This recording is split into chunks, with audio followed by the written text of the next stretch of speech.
Hello दोस्तों, तुम्हारे channel techno का स्वागत है। दोस्तों सैमसंग ने अपना सैमसंग गैलेक्सी A12 को इंडिया में लॉन्च कर दिए हैं। जी हाँ दोस्तों, इस फ़ोन के बारे में हम दोस्तों कोई भी ज़्यादा न्यूज़ नहीं देखने को मिलते, ज़्यादातर लीक्स भी नहीं देखने को मिलते। लेकिन दोस्तों एकदम से इस सैमसंग ने इस फ़ोन को दोस्तों इंडियन मार्केट में लॉन्च कर दिए हैं। तो आज की वीडियो में हम दोस्तों इसी फ़ोन के बारे में बात करने वाले हैं कि इस फ़ोन में हमें दोस्तों बहुत ही बेसिक से स्पेस देने को मिल जाता है और साथ ही साथ इसके प्राइस भी हमें दोस्तों बहुत ही एग्रेसिव प्राइस में देने को मिलता है। तो इस वीडियो में हम इसी फ़ोन के बारे में पूरे डिटेल्स में बात करने वाले हैं कि दोस्तों इस फ़ोन में हमें क्या क्या हाइलाइटिंग फीचर्स देने को मिलते हैं, क्या स्पेक्स के साथ इंडिया में लॉन्च हो गई है और इसी के साथ दोस्तों इसका प्राइस और अवेलेबिलिटी की बात कर लेंगे। बेसिकली ये जो फ़ोन है दोस्तों ये ज़्यादातर ऑफलाइन मार्केट को टारगेट करती है, इसलिए दोस्तों इस फ़ोन में हमें ज़्यादातर लीक्स और दोस्तों कोई भी रूमर्स में नहीं देखने को मिलते। ज़्यादातर मार्केट भी नहीं किया है दोस्तों, सैमसंग ने ज़्यादा शोर नहीं मचाया है, साइलेंटली इसे दोस्तों इंडिया में लॉन्च कर दिया है। तो इस वीडियो में हम दोस्तों इसके डिटेल्स में बात करेंगे और साथ ही साथ दोस्तों हम अपना हॉनेस्ट ओपिनियन भी शेयर करेंगे। तो अगर आप जानना चाहते हैं तो दोस्तों हमारे साथ इस वीडियो बने रहिए और वीडियो को पूरा ध्यान से तक देखते रहिए। तो ज़्यादा टाइम वेस्ट नहीं करते, फटाफट से आज की वीडियो को शुरू करते हैं।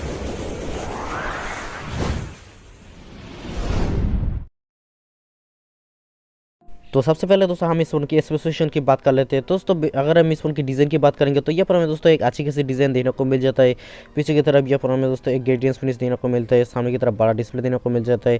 अगर हम डिस्प्ले की बात करेंगे तो यहाँ पर हमें 6.5 इंच का एक दोस्तों HD प्लस IPS डिस्प्ले देने को मिल जाता है। दोस्तों यहाँ पर हमें दोस्तों अच्छी खासी डिस्प्ले देने को मिल जाते हैं, लेकिन दोस्तों यहाँ पर हमें फुल HD प्लस डिस्प्ले नहीं देने को मिलता है। अगर हम प्रोसेसर की बात करेंगे तो दोस्तों यहाँ पर हमें मीडियाटेक का हीलियो P35 वाला प्रोसेसर देने को मिल जाता है। और अगर हम कैमरे की बात करेंगे तो यहाँ पर हमें 48+5+2+2 मेगापिक्सल का रियर क्वाड कैमरा सेटअप देने को मिल जाता है LED फ्लैश के साथ। सामने की तरफ यहाँ पर हमें दोस्तों 8 मेगापिक्सल का फ्रंट कैमरा देने को मिल जाता है। अगर हम बैटरी की बात करेंगे तो यहाँ पर हमें दोस्तों 5000 mAh की बड़ा बैटरी तो देने को मिल जाता है, लेकिन दोस्तों यहाँ पर हमें सिर्फ 15 वाट का फास्ट चार्जिंग सपोर्ट देने को मिलता है और ये आपको दोस्तों बॉक्स में भी मिलेगा। इसी के साथ यहाँ पर हमें दोस्तों साइड माउंटेड फिंगरप्रिंट सेंसर देने को मिल जाता है और यहाँ पर हमें दोस्तों एंड्रॉइड 10 देने को मिल जाता है। इसके अलावा यहाँ पर हमें 3.5 mm वाला audio jack type C port बहुत सारे फीचर्स भी देने को मिल जाता है। तो बेसिकली यही सारे फीचर्स हमें देने को मिल जाता है दोस्तों इस फ़ोन में। इसके अलावा यहाँ पर हमें इतना ज़्यादा खास या फिर दोस्तों कोई भी हाइलाइटिंग फीचर्स नहीं देने को मिल जाता है। यहाँ पर हमें दोस्तों एक डिसेंट परफॉर्मेंस वाला स्मार्टफोन देने को मिल जाता है। अगर हम इन सब स्पेसिफिकेशन के मिले के अगर हम इसकी प्राइस की बात करेंगे तो दोस्तों इस फोन का जो 4GB प्लस 64GB वाला वेरिएंट है ये हमें दोस्तों 13000 में देने को मिलता है और जो 4GB प्लस 128GB वाला वेरिएंट है ये हमें दोस्तों 14000 में देने को मिल जाता है। अगर हम प्राइस के हिसाब से देखेंगे तो दोस्तों इस फोन का जो स्पेसिफिकेशन हमें दोस्तों देखने को मिलता है ये हमें दोस्तों खास नहीं देने को मिलते हैं, क्योंकि दोस्तों 14000 के प्राइस में या फिर दोस्तों 13000 के प्राइस में हमें बहुत ही अच्छी खासी स्पेस देने को मिल जाते हैं। या फिर हमें दोस्तों फुल HD प्लस डिस्प्ले देने को मिल जाता है, या फिर हमें अच्छी खासी प्रोसेसर देने को मिलते हैं। लेकिन दोस्तों यहाँ पर हमें एक डिसेंट परफॉर्मेंस वाला स्मार्टफोन देने को मिलता है, या फिर हमें कोई भी खास स्पेस नहीं देने को मिलता है।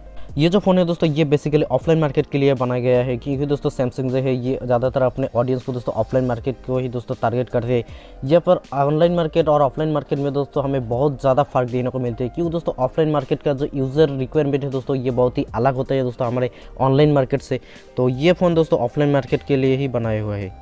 अगर देखा जाए तो दोस्तों ये फ़ोन दोस्तों उन लोगों को टारगेट करते हैं जो कि दोस्तों बजट उसमें परचेस करना चाहते हैं, ऑफलाइन मार्केट में परचेस करते हैं, और जिनको दोस्तों सैमसंग के ही फ़ोन चाहिए दोस्तों ये उन लोगों के लिए दोस्तों बहुत ही एफिशिएंट फ़ोन हो सकते हैं दोस्तों, एक डिसेंट फ़ोन हो सकते हैं। इसलिए दोस्तों ये फ़ोन उन लोगों को टारगेट करके ही बनाया गया है। तो अब हम बात करते हैं दोस्तों हमारा फाइनल कैलकुलेशन की या फिर दोस्तों हमारा हॉनेस्ट ओपिनियन की।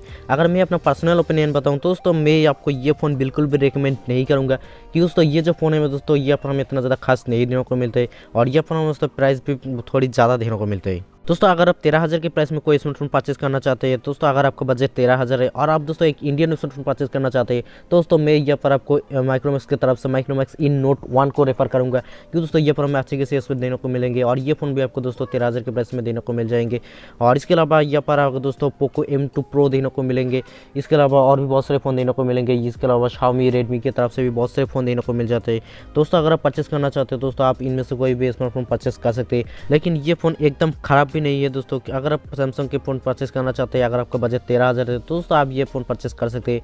लेकिन दोस्तों अगर आप सैमसंग के अलावा दूसरे कंपनी के भी दोस्तों भरोसा करते हैं तो दोस्तों मैं यहाँ पर आपको बाकी कंपनी के फ़ोन लेने को ही ज़्यादा रेफ़र करूँगा, क्योंकि इस प्राइस सेगमेंट में हमें दोस्तों बाकी कंपनी की तरफ से और भी बहुत ही ज़्यादा अच्छे स्पेस देखने को मिलेंगे। क्योंकि यहाँ पर हमें इस फ़ोन में HD प्लस डिस्प्ले देने को मिलेंगे, बाकी फ़ोन में आपको दोस्तों फुल HD प्लस डिस्प्ले देने को मिलते हैं। इसके अलावा यहाँ पर हमें दोस्तों मीडियाटेक की तरफ से P35 वाला प्रोसेसर देने को मिलते हैं, जो कि दोस्तों बहुत ही पुराना प्रोसेसर है और यहाँ पर हमें दोस्तों खास परफॉर्मेंस नहीं देने को मिलेंगी। तो अगर आप यहाँ पर बाकी कंपनी के फ़ोन में देखेंगे तो दोस्तों यहाँ पर आपको स्नैपड्रैगन 720 या फिर दोस्तों मीडियाटेक की तरफ से मीडियाटेक हीलियो G85 वाला प्रोसेसर भी देने को मिल जाएंगे। तो फिलहाल इस वीडियो में इतना ही दोस्तों, मुझे उम्मीद है कि आपको समझ में आ गए होंगे। बाकी आप मुझे बता सकते हैं कि दोस्तों ये फ़ोन आपको कैसा लगा, क्या आप सैमसंग के ये फ़ोन दोस्तों परचेस करेंगे या फिर दोस्तों दूसरे फ़ोन को रिकमेंड करेंगे, तो आप मुझे नीचे कमेंट करके जरूर बताना। दोस्तों उम्मीद करता हूँ आपको वीडियो पसंद होगी। अगर वीडियो पसंद है तो वीडियो को लाइक करें, कमेंट करें, अपने दोस्तों के साथ शेयर करें, और हाँ, आपने अभी तक मेरे चैनल को सब्सक्राइब नहीं किया तो सब्सक्राइब करके बेल आइकन को प्रेस कर दीजिए।